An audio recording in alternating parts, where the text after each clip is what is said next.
कायदा खरंच समान आहे का? स्त्री पुरुषांसाठी कायदा समान आहे का? किंवा भारतात तसा कायदा आहे का की समान कायदा आहे बाबा? बरेच वेळा बघायला मिळतं असं की कायद्यात झुकतं माप दिलं जातं स्त्रियांना, महिलांना, बायकांना. तर त्यावेळेस पुरुषांची ही प्रत्येक वेळीची मागणी असते की कायदा हा सगळा बायांच्या बाजूनं आहे, बायकांच्या बाजूनं आहे, स्त्रियांच्या बाजूनं आहे. तर त्यासाठी मला एक सगळ्यात मोठा प्रश्न पडतो की जर हा कायदा सगळ्या स्त्रियांच्या किंवा बायकांच्या बाजूने आहे तर जेलमध्ये बायका कशा काय? येरवडा जेलमध्ये, मुंबई जेलमध्ये किंवा कुठल्याही जेलमध्ये बायका आहेत. जर कायदा बायकांच्याच बाजूनं असता तर जेलमध्ये बायका असत्या का? त्याचं उत्तर नाही. पण मग बायकांच्या बाजूनं कायदा आहे का? तर आहे. पण कसा आणि कुठला आणि किती? बायकांच्या बाजूनं कायद्याचं माप हे थोडं झुकतं आहे ते कौटुंबिक वादांमध्ये.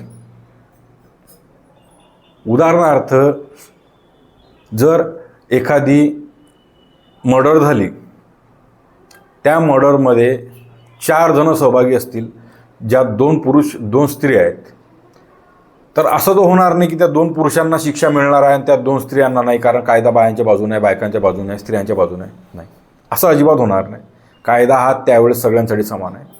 पण ज्या वेळेस प्राचीन काळामध्ये, प्राचीन म्हटल्यापेक्षा या अगोदर काही वर्षांपूर्वीच्या काळामध्ये किंवा आपल्या पूर्वजांनी बायकांवरती खूप अत्याचार केलेले आहेत. बायकांवरती म्हणजे असं झालेलं आहे की 4-4, 5-5 लग्न केलेले आहेत. बायका वाटेल तेव्हा सोडून द्यायची किंवा डिवोर्स देऊन द्यायचे. त्यामुळे हे कायदे बनवण्याची गरज पडली. त्यामध्ये डोमेस्टिक व्हायलन्सचा कायदा आला, जो कौटुंबिक हिंसाचार असतो, मानसिक, शारीरिक आणि ह्या सगळ्या गोष्टींचा. त्यानंतर डिवोर्स केसेसमध्ये ॲल्युमनी आली. ॲल्युमनी म्हटल्यापेक्षा त्याला आपण पोटगी म्हणू, तो विषय आला, ज्याच्यामध्ये स्त्रियांना यासंबंधी अधिकार देण्यात आले की ते पोटगी मागू शकतात हक्काने. जसा नवरा राहील त्या जीवनशैलीचा सोबतीने ते राहू शकतात, असे त्यात कायदे आले. आणि मग तेव्हा कुठं सगळं हे झुकतं माप चालू झालं असं त्यांना वाटायला लागलं. 498मध्ये लगेच जर एखाद्या स्त्रीने, आता ते सेक्शन बदललेलं आहे, BNS झालेलं आहे, त्यात जर कोणी अचानक तक्रार केली लगेच जाऊन की मला घरातले किंवा घरातले काही कुटुंबातले मला त्रास देत आहेत, तर त्यांना लगेच अटक होते. तशा परिस्थितीत त्यांच्या घरच्यातले सगळ्यांची नावं टाकतात, त्यांना बेल घ्यावं लागते, त्या केसेस लढत राहावं लागतात. त्यामुळं बऱ्याच लोकांचं म्हणणं आहे की कायदा बायांच्या बाजूने आहे, स्त्रियांच्या बाजूने आहे. पण तो काही अंशी फक्त झुकता आहे कौटुंबिक वादांमध्ये, बाकी नाही. राहिला प्रश्न पोटगीचा, तर पोटगीसुद्धा इन्कम सोर्सेसवरती ठरते, बाकीच्या गोष्टींवरती कधीच ठरत नाही. आता मी गुगलला बऱ्याच गोष्टी विचारलेल्या आहेत. बरं, याचा फायदा काय? तर स्त्रियांना कौटुंबिक कायद्यांमध्ये याचा फायदा मिळतो बऱ्या अंशी. पण कौटुंबिक वादामध्ये मिळणारा फायदासुद्धा सगळ्या स्त्रियांना मिळत नाही. ज्या स्त्रिया सक्षम असतील, ज्या स्वतःच्या पायावर उभ्या असतील, त्यांना पोटगी नाकारण्यातसुद्धा येते. याचा अर्थ हा आहे की ज्यांना गरज आहे त्यांनाच ह्या सगळ्या गोष्टी मिळतात. उदाहरणार्थ, त्या स्त्रीला जर कंपन्सेशनची गरज असेल तर त्यालाच मिळते, आणि त्या इन्कम सोर्स जर तेवढे त्याच्या पतीचे असतील तरच मिळते. याचा अर्थ कायदा समान आहे, सगळ्यांसाठी आहे. थोडंफार झुकतं माप हे कौटुंबिक वादांमध्ये मिळतं, कारण ते कौटुंबिक वाद असतात, ते काही क्रिमिनल केसेस नसतात. दुसरा विषय असतो की ज्यावेळेस फौजदारी केस टाकतात, फौजदारी केसेसमध्ये जास्त त्रास होतो, त्यावेळेसही झुकतं माप हे स्त्रियांना आहे की तुम्ही जर स्त्रीच्या विरोधात जर कंप्लेंट द्यायला गेले पोलीस स्टेशनला तर तुमची NC घेतात.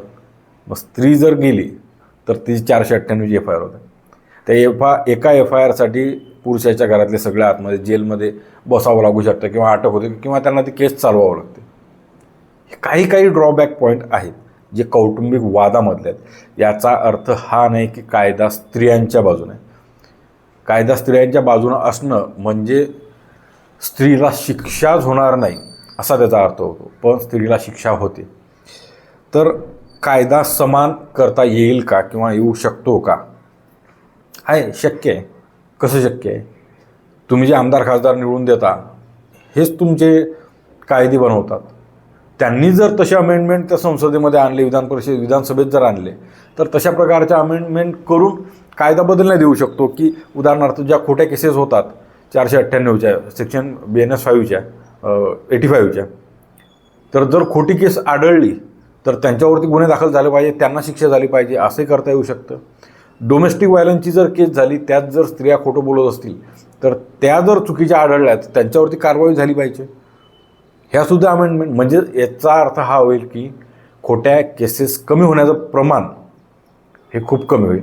आणि तुम्हाला खरंच वाटतं का कायदा बायांच्या बाजूने आहे, स्त्रियांच्या बाजूने आहे, बायकांच्या बाजूने आहे, आणि तो बदलण्यासाठी काय केलं पाहिजे किंवा काय आपण त्यात नवीन अमेंडमेंट केली पाहिजे ते नक्की सांगा आणि कमेंट बॉक्समध्ये ते नक्की लिहा. धन्यवाद.